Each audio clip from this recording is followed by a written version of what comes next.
Yo, what's up sa inyo lahat? It's your boy, Haley One. At andito na naman tayo ngayon sa panibagong pagbibigay ng reaksyon. Bibigyan natin ng reaksyon at eto, may sumagot. Ang ina-expect nating lahat na nireview nga natin yung kay Cass G na diss track, kay Cass G at kay Lil Lucis. So yun, ina-expect natin yung diss track nilang magbibigay ng balik. Pero merong pumasok na grupo. Ito nga pala ang Team Horror, no? So, familiar naman kayo siguro sa mga ano na to, mga komedyante din to, mga, eto yung nabanggit ko, di ba?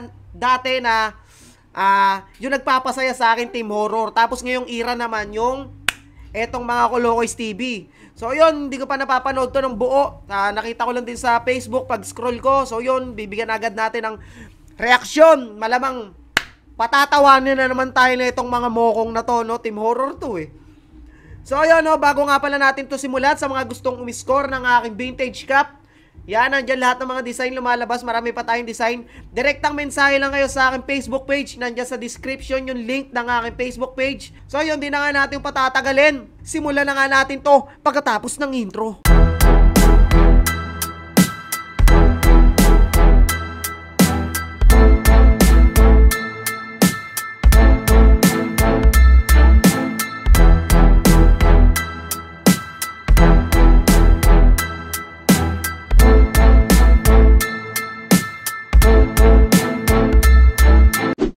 Okay, check. Ano kaya nilalaman nito? Simulan na natin. Let's go! Disback nga pala to. Hey! Kami nga pala yung mga rapper na hindi matatapakan. Oh, sila yung mga rapper na hindi matatapakan. Ano ba yung mga hindi natatapakan? Siyempre, alam mo na, tae. Ikaw talaga ano doon. Pero tingnan natin kung tae itong ano nila na to. Itong diss track nila na to. Pakinggan natin.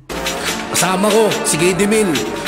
Dinadamay nyo pa pangalan ko, ha? Bobby. Etong sa inyo. Siyang galabang tabalabalaban ka. Damn! Unang pasabog pa lang, men. Kitang-kita nyo naman. Kimbara, kingbala, kung balakang balakalakala, kung kang pu. Tanginan, lulupit ng mga letrahan, no? Kung sa Kolokoys TV, Chinese yung ginamit nilang lingwahe. Ito, ano to? Pang-Arabo ata to, ah. Ano ba to? Letra ba yan? Arabic ata yan, eh. So, yun, tuloy natin. Puta mo kung magandang bakbakan to. Sana sumagot. Sana dumisback yung ano, Kolokoys TV para magandang bakbakan to. Salpukan, no?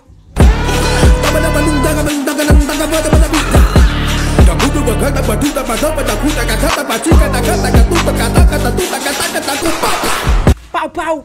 Ina naman talaga, nag-aapoy. Grabe. Oh. Nag-Chinese. Mahaba. Kung sa diss track ni Cass G at Lil Lucis, tatlong lingwahe ginamit nila. Chinese, English, then Tagalog.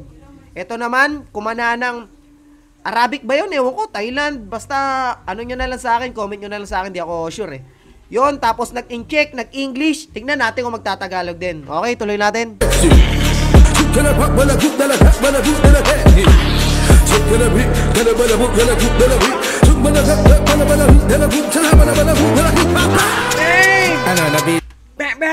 Tanginang yan.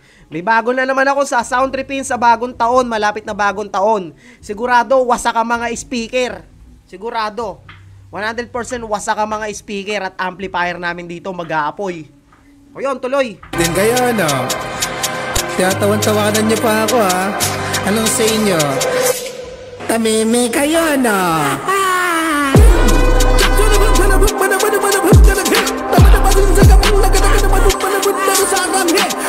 Tangina, saranghe.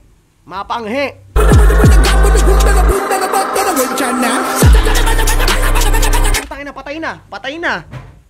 Patay na.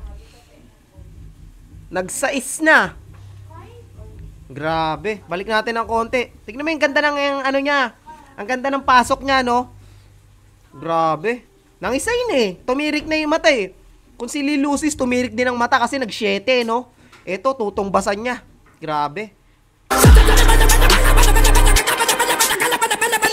Tangina, men. Nasiraan na ng ulo, men. Alam ko matagal na mga siraulo nito, pero ngayon kita nyo naman kung gaano ka-abno talaga, men. Ang sarap nitong patayin. Okay, tuloy natin.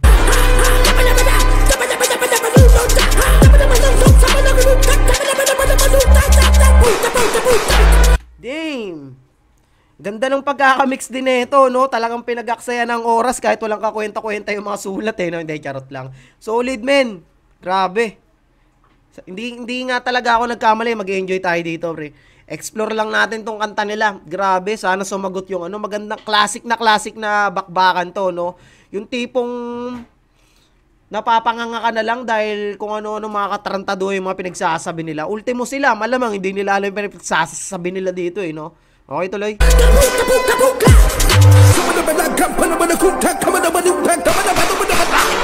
This is Kiddy Mill. And then, Ayan na, Kiddy Mill na. Ito ang pinaka-idol ko sa kanila. Saka si Boss Kila, 28. Ito talaga nakakatawa tong hinayupak na to, eh. Okay, tuloy. gonna kill this shit right now.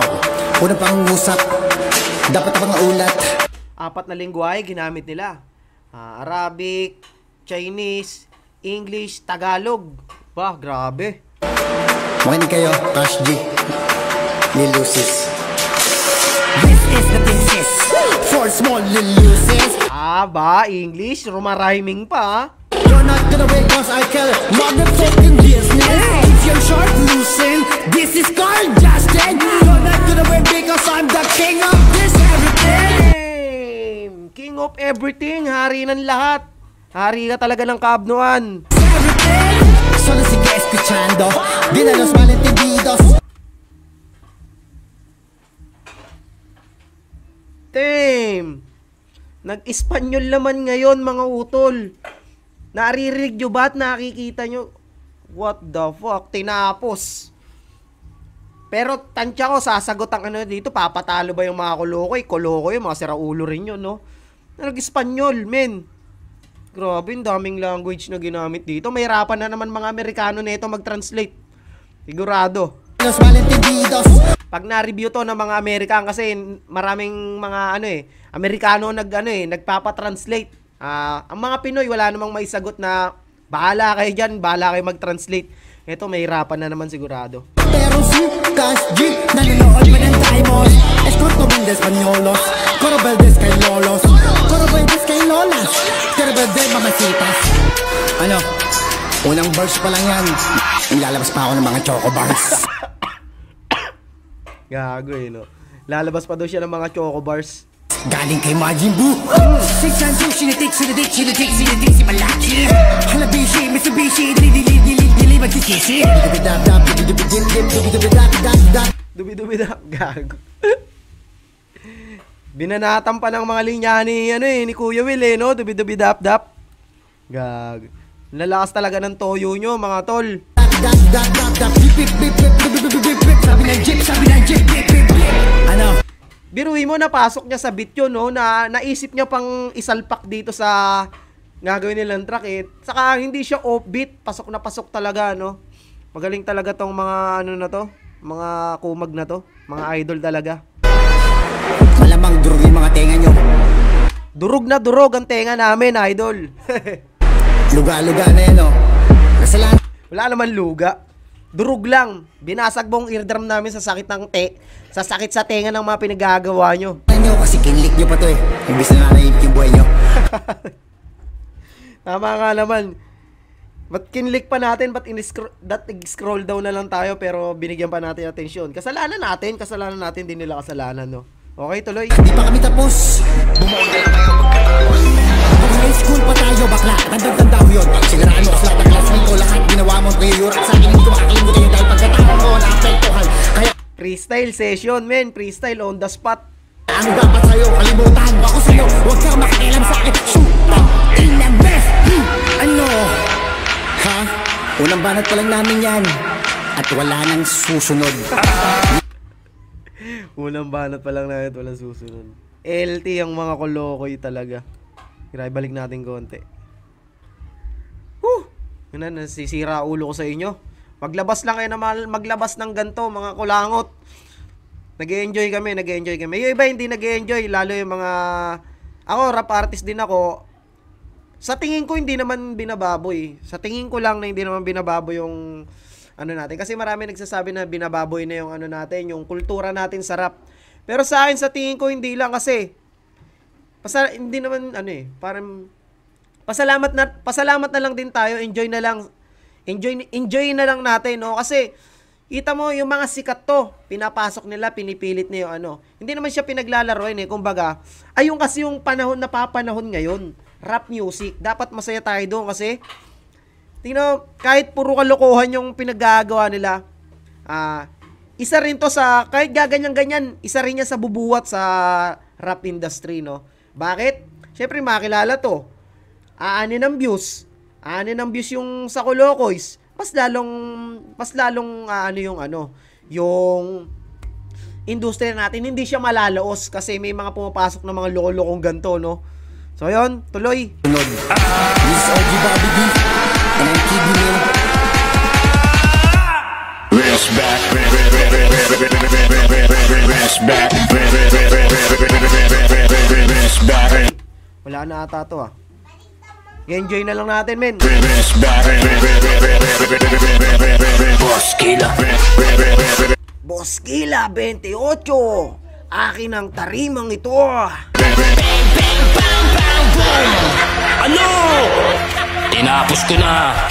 Bata po nila Kasama ko si Bobby D at si Kiddy Mill. And one and only Boss Killa, M-Cars PH. Grabe. Uy, tapos na. Tapos na nga. Grabe naman yun. Sana sumagot ang nito. Sumagot ang mag-disback ang Kolokoy, no? Grabe naman yun. So, yun. Bago pa masira ulo ko dito, tapusin na natin to, no? So, yun. Natapos na nga natin ang ating pagbibigay reaksyon. Sana naman ay nagustuhan nyo ang mga pinagsasabi natin dito, no? Kahit walang kabuluhan yung mga pinaggagawa natin. Importante, problemado ko ngayon at napasaya ka nila. Sana napasaya ko rin kayo, no? So, yun. Inuulit ko sa mga gustong miscore ng Vintage Cup ni Hailey-Wan, direktang mensahe lang kayo sa aking Facebook page. So, yun, 350 pesos lamang ito. Dati 400, binaba ko na lang sa 350 kasi magde-December para meron kayong konting discount. So, yun. Hanggang dito na nga lamang. Maraming salamat. Shoutout sa lahat na sumusuporta. It's your boy, Hailey-Wan. Peace out.